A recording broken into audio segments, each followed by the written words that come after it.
कक्षा 6 के सभी विद्यार्थियों का मेरे चैनल में हार्दिक स्वागत है। आज मैं उपस्थित हूँ आपकी हिंदी पाठ्य पुस्तक अक्षरा का पाठ 21 अर्थात अंतिम पाठ लेकर।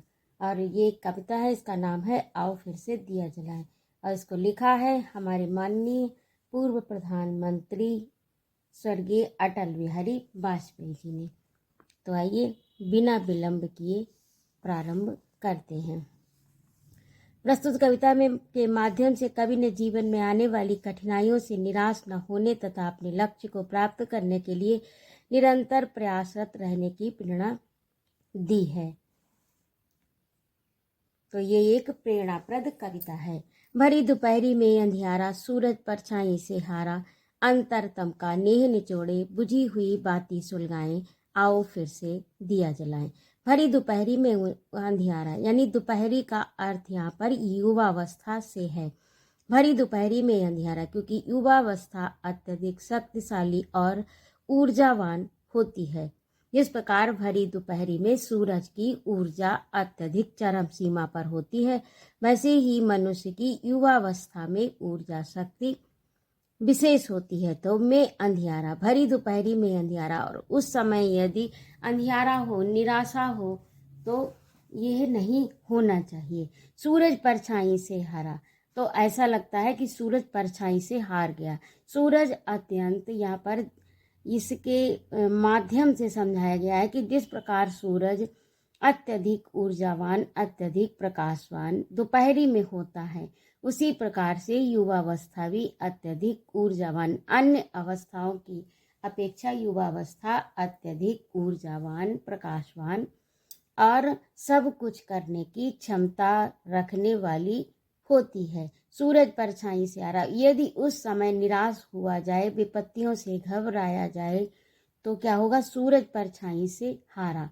क्या युवावस्था विपत्तियों से दुखी होकर पीछे लौट जाए? ना, नहीं लौटना चाहिए, बल्कि अपने दृढ़ संकल्प से, अपनी ऊर्जा से सामने आने वाली विपत्तियों से लड़ना चाहिए। अंतरतम का नेह निचोड़े। अब ये कवि जो है वो उपाय बता रहा है कि अपने अंतरतम का यानी अपने अंदर का जो भी प्रेम है, नेह है, ऊर्जा है, शक्ति है, उस सबको निचोड़े, बुझी हुई बाती सुलगाएं। यानी जो दिए बुझ गए हैं, दिए बुझने का यानी बुझी हुई बाती का अर्थ यहाँ पर, जहाँ पर निराशा फैली हुई है वहाँ पर आशा की ज्योति जलाएं, बुझी हुई बाती सुलगाएं, आओ फिर से दिया जलाएं।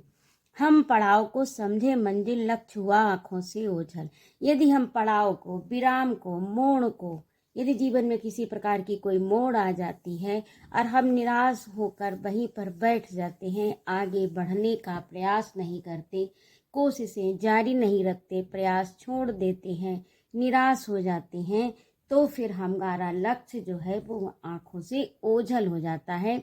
फिर हमको रास्ता समझ में नहीं आता, अपना लक्ष्य नहीं दिखाई पड़ता, और जब लक्ष्य नहीं दिखाई पड़ता तब हम उसको प्राप्त भी नहीं कर सकते। हम पड़ाव को समझे मंजिल, हम पड़ाव को, किसी मोड़ को ही अपनी मंजिल समझ लेते हैं। लक्ष्य हुआ आंखों से ओझल, और फिर हमारा लक्ष्य, हमारा उद्देश्य आंखों से ओझल हो जाता है, हम समझ नहीं पाते। इसलिए पड़ाव को, जीवन में आने वाली किसी भी प्रकार की मोड़ को अपना लक्ष्य न समझें, बल्कि पड़ाव को, विराम को आगे बढ़ें, उसको छोड़कर आगे बढ़ें। वर्तमान के मोहजाल में आने वाला कल न भुलाएं।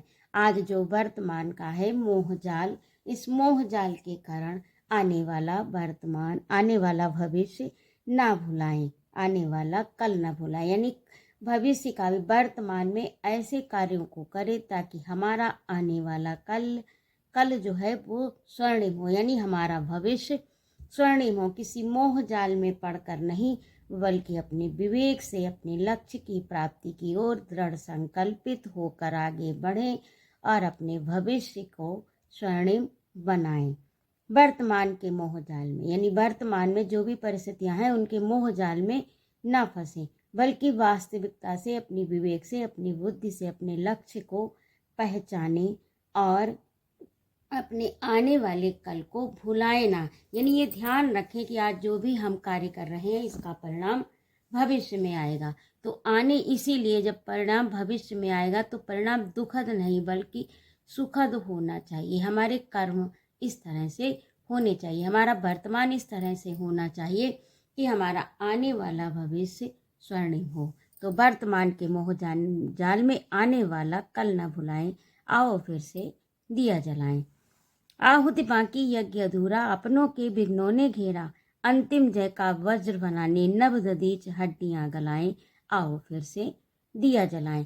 आहुति बाकी यानी अभी आहुति बाकी है, यज्ञ अधूरा है, अर्थात हमारा लक्ष्य अभी पूरा नहीं हुआ है। और उस लक्ष्य को पूरा, जिस प्रकार यज्ञ को पूरा करने के लिए उसमें जो भी निर्धारित आहुतियाँ होती हैं वो डाली जाती हैं, जो भी साकल होती है उससे निर्मित आहुतियाँ जिस प्रकार से डालने पर ही, निश्चित मात्रा में डालने पर ही यज्ञ पूरा होता है, तो उसी प्रकार से हमारा भी लक्ष्य अधूरा है और आहुतियाँ बाकी हैं। आहुति का अर्थ यहाँ पर कर्म से, यानी अभी हमारा कर्म अधूरा है, और जब हमारा कर्म अधूरा है हमारा यज्ञ अधूरा है, क्योंकि जब आहुति पूरी करेंगे तभी हमारा यज्ञ पूरा होगा। अभी हमारा यज्ञ अधूरा है, अर्थात जो हमने प्रतिज्ञा की है जिस लक्ष्य को पाने के लिए वह अभी अधूरा है। वो अधूरा क्यों है? क्योंकि हमारी अभी आहुति रूपी कर्म बाकी है, यानी हमारा कार्य अधूरा है, अभी हमने लगन और निष्ठा से उस पर कार्य नहीं किया। अपनों के विघ्नों ने घेरा, हमको अपनों के ही, हमारे जो आसपास अपने लोग हैं वही बाधक बनकर आए हैं, उन्हीं विघ्नों ने हमको घेर लिया है, जिससे हम अपने लक्ष्य प्राप्त करने में असमर्थ हो रहे हैं, हमारे कार्य करने की क्षमता प्रभावित हो रही है। अंतिम जय का वज्र बनाने नभ दधीच हड्डियां गलाएं, यानी जिस प्रकार दधीच ने देवासुर संग्राम में इंद्र का को वज्र बनाने के लिए अपनी हड्डियां दान की थी, उसी प्रकार हम भी इस स्वतंत्रता की, इस परतंत्रता की, इस लक्ष्य को प्राप्ति करने के लिए अंतिम जय का वज्र बनाने, यानी इस समर को पूर्ण रूप से जीतने के लिए, सफलता हासिल करने के लिए नए दधीच की हड्डियां गलाएं। यानी हड्डियां गलाने का तात्पर्य यहाँ पर यही है कि हम अपने कर्म को बहुत सुचारू रूप से करें, कर्मनिष्ठ बने, अपनी ऊर्जा, अपनी शक्ति, अपना संकल्प, अपना बल, अपनी योग्यता, अपनी प्रतिभा सब कुछ गलाएं, यानी सब कुछ उसमें लगाएं, इस तरह का कार्य करें और अपने समर को जीत लें। आओ फिर से दिया जलाएं, आओ फिर से दिया जलाएं। तो दिया फिर से जला लें, यानी दिया जलाने का तात्पर्य यहाँ पर आशा और निराशा से ही है। जो निराश हो चुके हैं, यानी जो आशा रूपी दिया हमको यहाँ पर जलाना है, क्योंकि चारों ओर नैराश्य का वातावरण है, चारों ओर निराशा फैली है, और ऐसे निराशा के वातावरण में, परिवेश में हम आशा का दिया जलाएं, आओ फिर से दिया जलाएं। तो ये थी आज की कविता और उसका अर्थ। इसको लिखा है अटल बिहारी वाजपेयी जी ने। अटल बिहारी वाजपेयी जी का जन्म 25 दिसंबर 1924 ईस्वी को ग्वालियर मध्य प्रदेश में हुआ था। इनके पिता का नाम श्री कृष्ण बिहारी वाजपेयी, माता का नाम कृष्णा देवी था। अटल जी की बीए तक की शिक्षा ग्वालियर मध्य प्रदेश, एमए की शिक्षा कानपुर उत्तर प्रदेश में हुई। अटल जी भारत के 3 बार प्रधानमंत्री रहे। भारत सरकार द्वारा उनको देश का सर्वोच्च नागरिक सम्मान भारत रत्न दिया गया। वे बहुआयामी व्यक्तित्व के धनी थे। अटल जी प्रख्यात राजनेता व प्रखर वक्ता होने के साथ साथ कवि और पत्रकार भी थे। ये भारत के पहले विदेश मंत्री थे जिन्होंने सन 1977 में संयुक्त राष्ट्र महासभा को हिंदी में संबोधित किया। हिंदी भाषा के प्रति इनका विशेष लगाव था। इनकी प्रमुख रचनाएं मेरी 51 कविताएं, नई चुनौती, नया अवसर, मेरी संसदीय यात्रा, 4 खंड, न दैत्यम न पलायनम इत्यादि हैं। इनकी रचनाएं राष्ट्रवाद को प्रमुख रूप से प्रतिध्वनित करती हैं। इनका निधन 16 अगस्त सन 2018 को हुआ था। तो इस तरह से आपका ये पाठ पूरा हुआ। और अगले अंक में मैं शीघ्र उपस्थित होती हूँ आपकी संदर्भ प्रसंग सहित कविता का भावार्थ लेकर, अभ्यासकार प्रश्नोत्तर जो आपके इसी पाठ में पीछे दिए गए हैं। और आपको बता दूं कि मेरे इसी चैनल पर आपको 6, 7, 8 सभी पाठ्य पुस्तकों के उत्तर प्रदेश शिक्षा परिषद द्वारा संचालित जो भी पुस्तकें हैं उनका अभ्यास कार्य और पाठ का अर्थ, भावार्थ आपको सब कुछ प्राप्त होगा। यदि आपको मेरा पढ़ाना अच्छा लगा हो तो कृपया मेरे चैनल को सब्सक्राइब करें, लाइक और कमेंट करें तथा अपने मित्रों में शेयर भी करें। जय माँ भारती।